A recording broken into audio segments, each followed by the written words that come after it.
Beautiful. Next up, taking a peek at the steering wheel as well as the cluster screen inside of the Lincoln Aviator. So this is going to be a full walkthrough showing you how to use the buttons, adaptive cruise control, and things like that. First thing to point out, steering wheel inside of the vehicle is going to be heated. So along the very bottom there, you can see there's a button. You can turn that system on or off very simply there. It's also going to be a power telescoping. So just by your left knee, you can go forwards, backwards, up and down in order to have it for your own perfect position. But one cool thing is that you can set up your steering wheel the way that you'd like. You set up the driver's seat the way that you'd like. You can set up the side view mirrors the way that you'd like. Then you press and hold either 1, 2, or 3 for it to remember your own personal profile. Very useful if you've got multiple people driving the vehicle. The button along the top there is going to be a voice command prompt. So you can change songs, radio stations, navigate using your voice, and do a series of other things. But if you want to walk through on that Sync 3 screen, you'll find it down in the description of this video.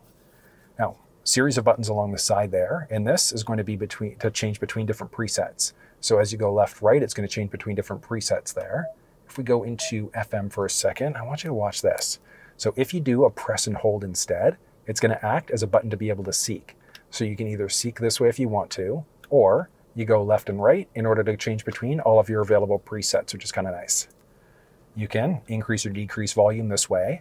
But one thing to point out is that there's no physical mute button. So you can go up and down with audio, but you can't do a button press anywhere to mute out. This button is going to be for your adaptive cruise control system. So you could toggle the system on. Once you start driving, you could then increase or decrease 1 kilometer or 1 mile per hour at a time. And that's your adaptive cruise, so your set it and forget it cruise control. You can hit the brake to turn the cruise off. You can hit cancel along the bottom right side there. And then once you start driving again, you can hit resume to pick it right back up to your set speed again. But the adaptive cruise does have stop and go, so it can bring you down to a complete stop, and then you can start driving again there very simply. This one is going to be a lane centering system. So there's lane centering and then lane keeping. 2 different systems. So lane centering is going to keep you perfectly balanced in your lane as you go, versus the lane keeping system you can toggle on or off there. What that one's going to do is one of 3 things. So it's either going to shake the steering wheel, nudge you back into your lane, or do a mixture of both. So that's if you start to veer over into another lane without signaling. So this one, perfectly balanced. This one nudges you back into your lane for basic safety. And then this one is a distance indicator. So it's how close or far away do you want to be from the vehicle that's in front of you. Oh, very straightforward. This button is a pages button to go through the cluster screen there, but I'll show you that one in a second when we zoom in. These series of other buttons. So if you had a phone connected, you could shoot across to the side there in order to be able to make phone calls, look at previous calls and things like that. You can go up for navigation. You can look at home, previous destinations, favorites, point of interest icons. So if you wanted to look at fuel, hotels, and things like that. Now, one thing to point out, so if we look at any of these different options, hit OK. Please proceed to the highlighted route, and then the route guidance will start. So you can see that you're off route right now, but as you start driving, it's going to give you a little indicator letting you know which way you should be driving as you go. And then you can go up for navigation, you can cancel the route out, and it's canceled it very simply there. You could shoot across to the side, and that one, so as you can see there, when you go to any of these options, it's going to give you the option of going home, or you could press to the side there in order to kind of go back instead. So this one is going to give us the option for audio. So AM, FM, Sirius XM. But back out there, very simply. I mentioned the little pages icon, and then a few other things to point out. So we've got stick on the left-hand side, so the button on the tip of the stick for the lane keeping system. You've got obviously your left turn stick, high beams, etc. Along the right-hand side is for your front wipers, and then there's a button on the tip of that stick for your rear windshield wiper as well. You're going to pull towards you for the front fluid, push away for the rear. And then this thing also has paddle shifters. So in a nutshell, minus in order to be able to drop gears if you wanted like a quick boost of power, and plus if you wanted to be able to control things a little bit better. So if you wanted to shift out at lower RPMs. But in a nutshell, you can keep the gas going as you go, and then you can drop down in order to get a quick boost of speed, and then you can keep your foot on the accelerator and go plus. Relying on engine braking by using the left one here. So let's say if you wanted to slow down without wearing down your brake pads, you can just hit the minus button one at a time in order to slow yourself down that way instead. But if you want a full walkthrough on the paddle shifters, you'll be able to find that down in the description of the video, along with using the adaptive cruise control system in real life as well. Just love that. Such a cool feature. I love it. Like the little hideaway buttons there. Nice. I like this. Steering wheel is comfy. Actually, you know what? Let's zoom in. I'm going to walk you through what's going on inside of the display here.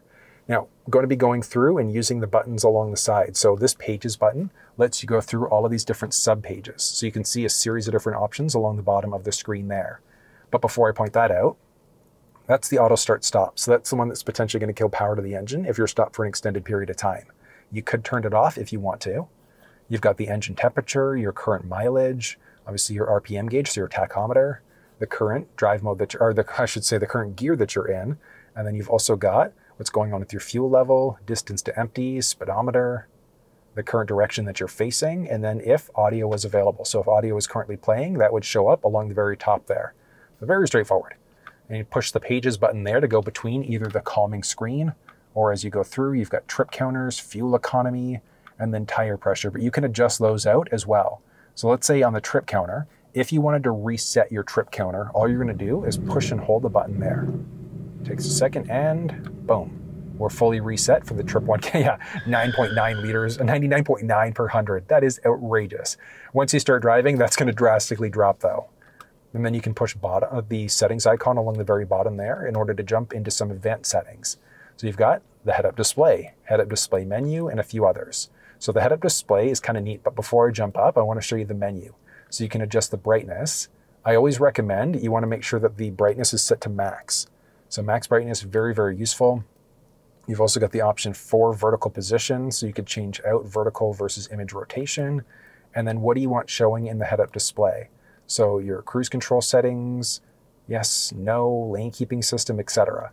So know that we know what can be shown. Let me show you the actual head-up display that in real life looks nothing like the chaos and craziness that's going on there. It's not going to be like a color of the rainbow thing. It is just going to, actually, I guess it's white and like a tan, and then depending on the gear that you're in there as well. So it's kind of neat. But what we can do there is, so actually, let me point everything out. So you've got your current time, what's going on with the outside temperature, the gear that you're in, your current speed, the current road speed, and then your current fuel level. If you had the lane keeping system turned on, so you can see there some little lanes pulled up along the very top. So once you get to about 60-ish kilometers an hour, those are going to highlight green. And then if you start to veer over into a lane without signaling, it's going to change color and then gently nudge you back into your lane instead.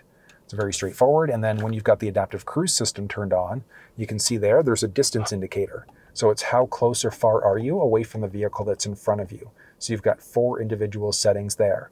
And all of these things, they are kind of based off of having the vehicle recognize the lane markings themselves. And then there's also that lane centering one that I was telling you about. So that's the one that's going to keep you perfectly balanced in your lane. Not fully hands-free driving, but very, very close. You still technically have to keep your hands on the steering wheel, but it's a really, really useful setting. All right. So, and then as I mentioned, you can adjust the brightness, the positioning, and things like that as well. So you do have that available as an option if you want it. But I always recommend keeping the brightness on the very max. One thing you'll notice though, is if you ever wear sunglasses while you're driving, the head-up display, even on full brightness, might be a little bit challenging to see. Without glasses, super easy, but polarized, a little bit tricky to see them. So many different options there. And then you can also toggle the head-up display on or off. But when you do that, hold on, watch this. Go off, on, nice and simple, nothing crazy. All right, and then you've also got the display setup. So this is where you're going to go to show different screens. So you've got trip 1 versus if you want the 2 counter, auto start stop, whether or not that shows up, if you want your tire pressure, off-road status, power distribution, and things like that. So you do have a maximum number of screens that you can add in. So as you can see there, we're kind of maxed out. But if I go back, actually let's go home, you'll be able to see a series of other pages along the bottom now. So we added in a few.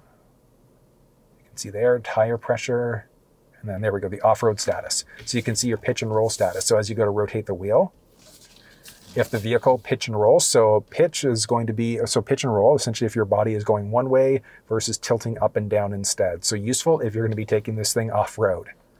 And then going back to settings again, is it for display? Yep, for display, and then oil life. So if you're changing oil yourself, you could just press and hold OK. So you're going to go off to the side OK in order to be able to reset that counter instead. Very straightforward though. I like it. Display setup.